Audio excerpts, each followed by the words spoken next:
Hello and welcome to Non-Content Puzzle Design Part 6. In this video, we're going to be going over the first half of the final group of puzzles.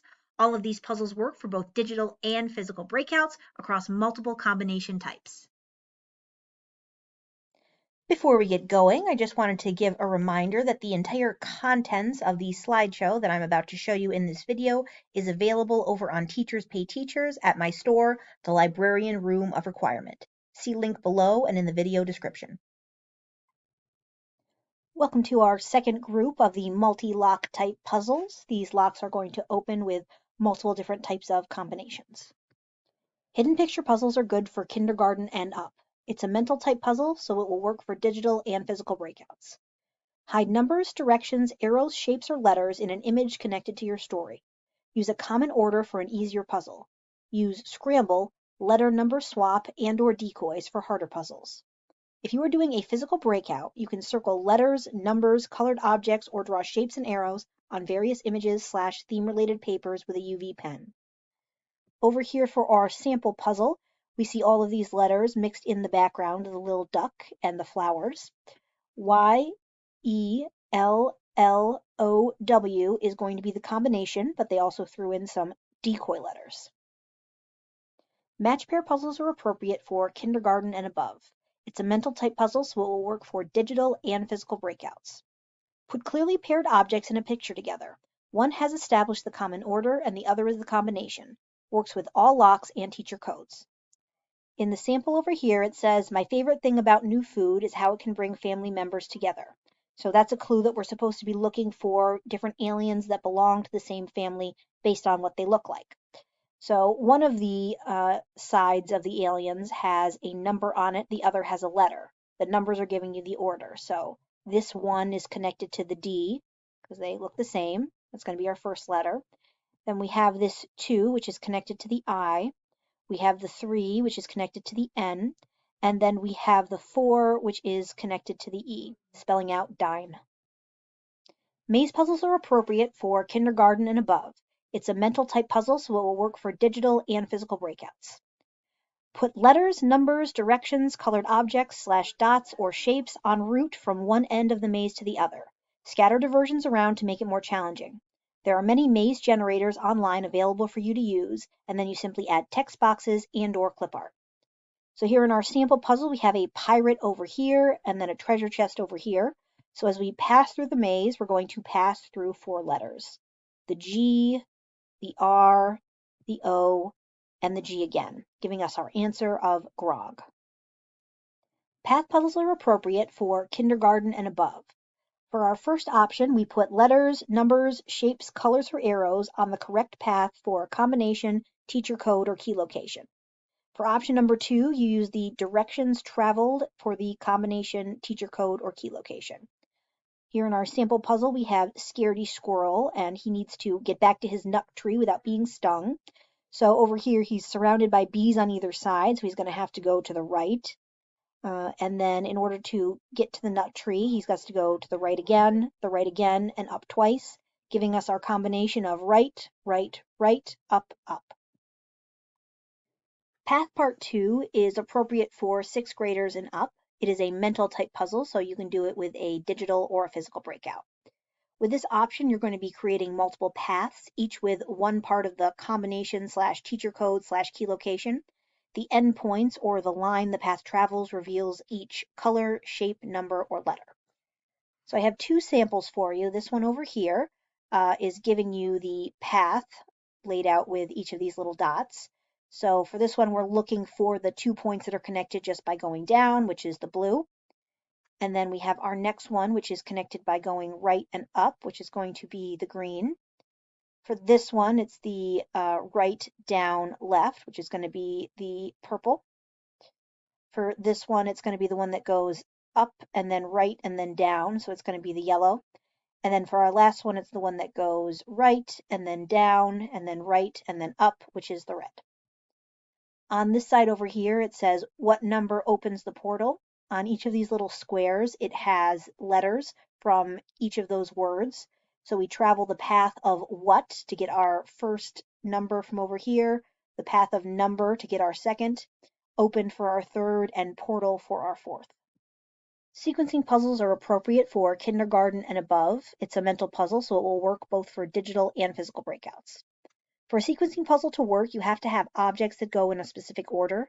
When the student places them in order, the letter, number, shape, color, or directional combination, key location, or teacher code will reveal itself. For our sample over here, we have a knot that is being tied. So the order that the pictures are going into is the order that you need to use to tie the knot. And then there's a little shape hidden in each of the corners, which is going to tell you the combination type. So we start by hanging the rope from the support. That goes first. Then we have this one, loop around the support with the end. So that's going to put our rhombus in next. Pass it from behind the rope. The triangle goes in after. Pull to tighten is the circle, and then we end with the square. Logical sequencing is appropriate for fourth grade and up. It's a mental type puzzle, so it will work for digital and physical breakouts. You can use the first letters as a code or put a number / color / shape / arrow on the backs of the object cutouts. Alternatively, you can use the shape, color, direction, or number of the ordered objects on the paper.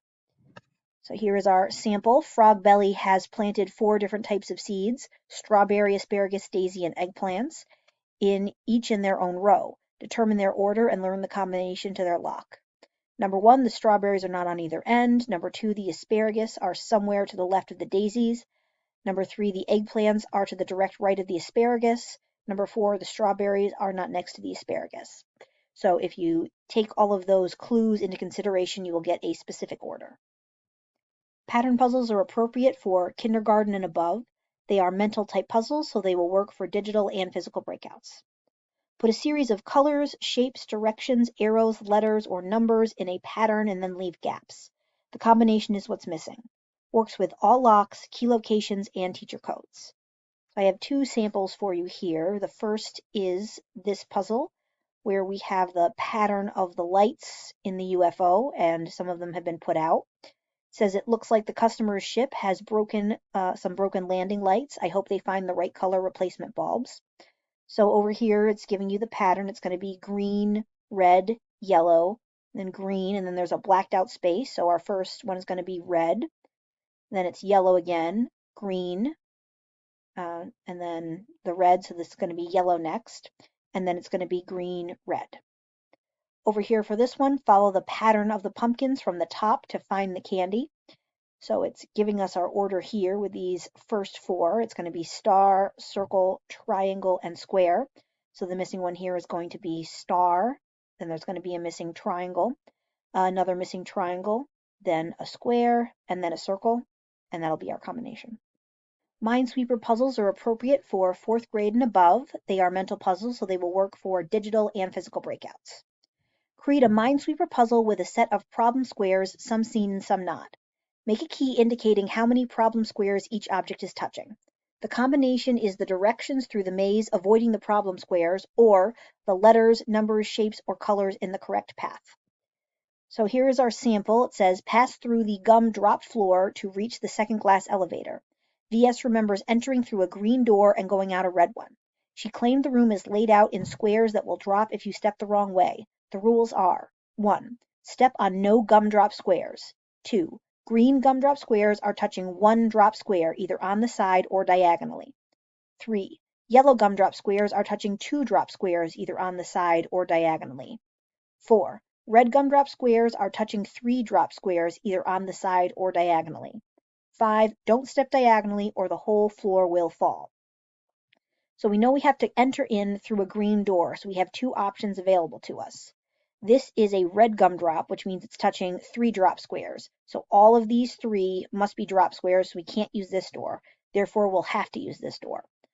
And we're going to enter, and then since we can't go through the gumdrop, we are here. So now we are forced to turn left. We already decided that these were drop squares, so we can't continue to go left, so we must go up to this square. Now we're looking at this yellow gumdrop. These 3 were all safe, so they can't be drop squares, and yellow gumdrop squares are touching 2 drop squares, meaning these 2 must be drop squares, so we have to go left. Over here is our last door, so we have no choice but to go up. Sudoku puzzles are appropriate for 4th grade and up. They are mental puzzles, meaning they will work with digital and physical breakouts. The easier version. Create a Sudoku puzzle, a grid where a set number of objects appear once in every row and column. Place the numbers in certain squares to indicate an order. Use the color, shape, direction, or first letter of the objects that belong in the squares as the combination. Harder version. Create a key showing what each object represents. Once the students work out what object belongs in which space, they can substitute the color, letter, shape, direction, or number. Works with any combination, teacher code, or key location. For our sample, it says, be sure each pack has all 3 pieces of equipment. So those pieces of equipment are going to be the ice axe, the tent, and the flashlight, which all have a prominent color. So for number 1, we see that the ice axe and the flashlight are in here, so we need to add the tent. So our first one's going to be green. For number 2, they have the ice axe and the tent, so we're going to put the yellow flashlight for 2. In this one, we have the yellow flashlight and the green tent, so we need the blue pickaxe for number 3. Over here, we have to remember that 2 was yellow, the yellow flashlight, so it's going to be flashlight, tent, and this one's going to be the blue ice axe. And for this one, we have the tent, then the ice axe, which means that this last one's going to be the yellow flashlight. This concludes the multi-lock type puzzles, part 2. I hope you had fun, and thanks again for watching.